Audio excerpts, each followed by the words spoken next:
Hi, in this video we're looking at integration, and this should cover the main things you need to know to do with integration for the first year of A-level on the pure syllabus. Okay, well, let's start off with what is integration? Well, we've got a curve here, parabola set up. It's a quadratic. Basically, integration is the opposite of differentiation, if you remember that from one of my previous videos. Where it's important is if we've got a function here, so we've got the equation of the curve, y equals x squared minus 8x plus 18 is all of this. If we integrate this function, then that is basically going to be giving us this area all around the curve. Okay, well, how do we do it? Well, if we want to integrate, we use this symbol for integration, and we're integrating with respect to x. So similar to the way that we'd write it for differentiation with respect to x, we do it with integration. And we sort of reverse the process really. So with differentiation, we would multiply by the power and reduce the power. So with integration, we increase the power and then divide by the new power. So again, we've got 8x, so that's going to become 8x squared, we increase the power, and divide by the new power.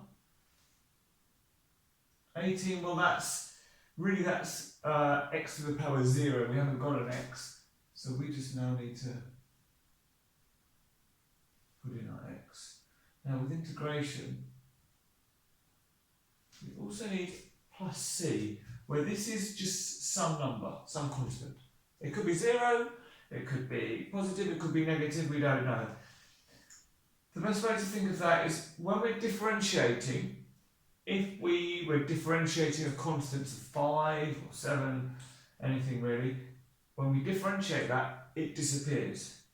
So if we're doing the opposite, well, we know that we need some number, but we've got no way of knowing at the moment what that number is. So we just do plus c to say it's some constant. Okay, so we've integrated there. Now, how can we actually use this? Well, this is the general form of the integration, but we can also integrate with limits. So what that means is, instead of integrating under the entire curve, we can pick a couple of points on the curve and integrate there. So here we're being asked to find the area under the curve between x equals 2 and x equals 7. Well, I don't know exactly where it is, but let's say this is 2 and here's 7. So now the bit we're trying to find is just this bit here. And if we're doing that, the integration looks similar, but we write our limits in. So we would have, and then everything else is going to be the same.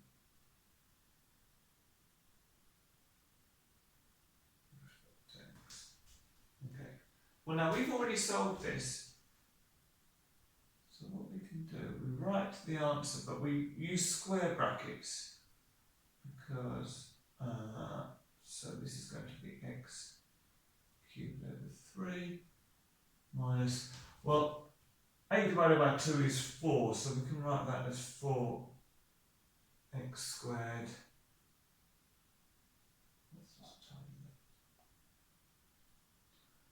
Plus 18x, and we don't need to write the plus c when we use integrating with limits, but I'm going to leave it in there so that you'll see why we don't need to include it normally, because it is going to cancel. So we now write our limits 7 and 2. So what this is saying is I only want this area under the curve. So if I integrate up to 7, so everything up here, up to 7, and then I integrate up to 2, and I subtract this bit away from all of this and then all I'm left with is the bit in the middle. So if we substitute 7 in for this, we're going to have 7 cubed over 3 minus 4 times 7 squared plus 18 times 7 plus c. Now we can write that all in brackets. And now we can do the same, but we substitute 2 in.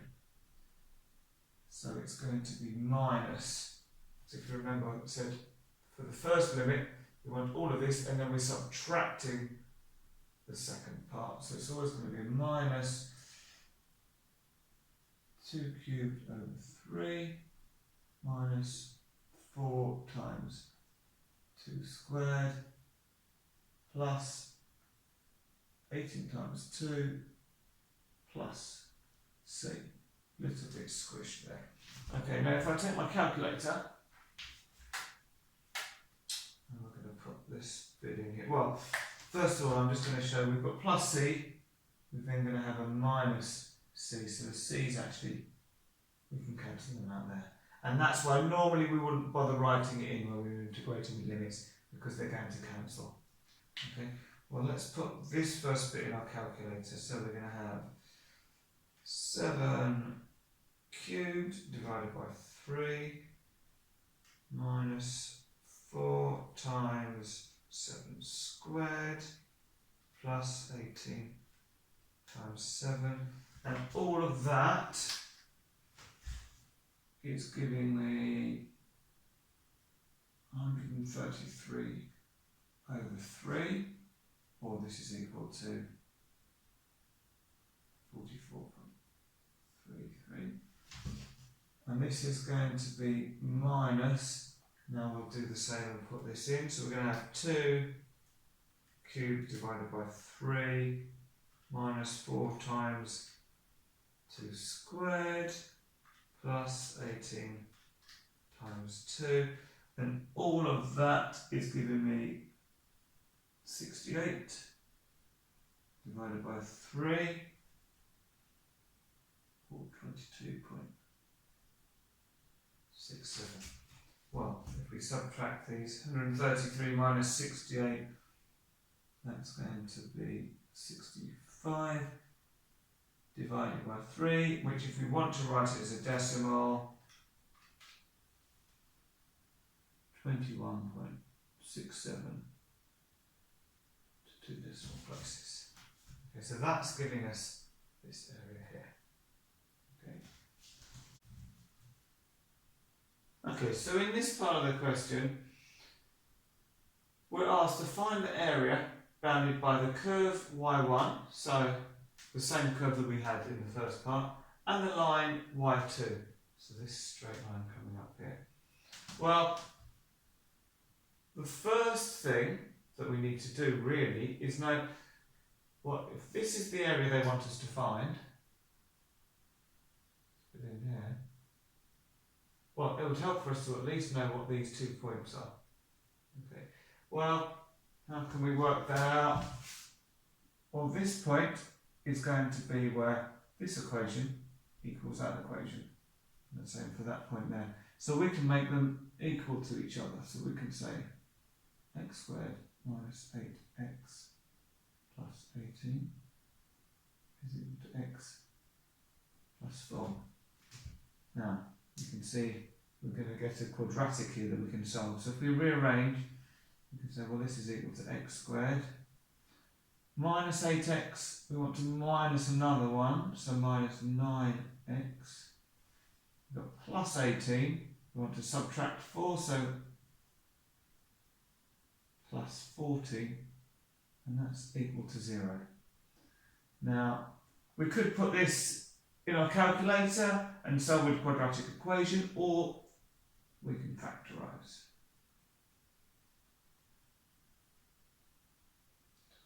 Okay, so we need to find 2 numbers which multiply together to make 14 and add or subtract from each other to give 9. Well, 2 7s are 14, 2 plus 7 makes 9, so that's good. This is positive, so they need to have both the same sign. We want to get minus 9, so we're going to need minus 2, minus 7. Okay, so that means that x is equal to 2, or x is equal to 7. Now, we want the coordinates here, so we know the x points, we want to know what the y's are as well. So when x equals 2, well, we know that y is equal to x plus 4, so y is equal to 2 plus 4, which is equal to 6. Okay, so this point is going to be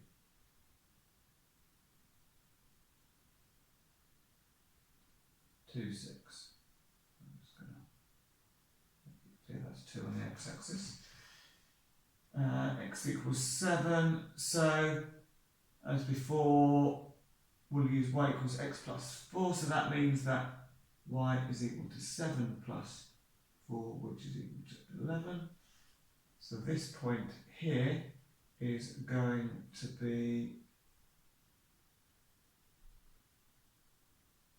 7, 11. And that's going to be 7. Okay, now you might find lots of questions in exams. The one part will be helped by a part you've done previously. So if you see, we've now got, we're interested in this area between x equals 2 and x equals 7. Well, we found what this area was in the previous part. So the answer to all of this gave us this area underneath. If we want to know what this bit is here, well, actually we can say, how can we work out this big area? Well, if I redraw it, you might see it actually looks like a trapezium. We've got height here of 6, height here of 11, width across is 5. Now normally when we do the trapezium rule, we're used to seeing a trapezium that looks more like that, and we use the rule that the area is equal to half of a plus b times h. Well, in this example, if you imagine this rotated, a is going to be 6, b is going to be 11, and the height is going to be 5. So this is going to be half of 6 plus 11 times 5, which is, if I put my calculator, 6 plus 11 is 17, so times 5 by 2, and we'll get 85 divided by 2, or 42.5. Okay, so we've got this big area, we've got this area under the curve, we want to know what's in here. So we're going to take, let's keep it as a fraction. We're going to have 85 divided by 2. We're going to subtract what we got from before. So 65 divided by 3. And this one I'm just going to put in my calculator. 85 divided by 2 minus 65 divided by 3. And we get, well, let's write this as a decimal, 20.83 to 2 decimal places. Okay. Or if you want this as a fraction, we can write this as 125.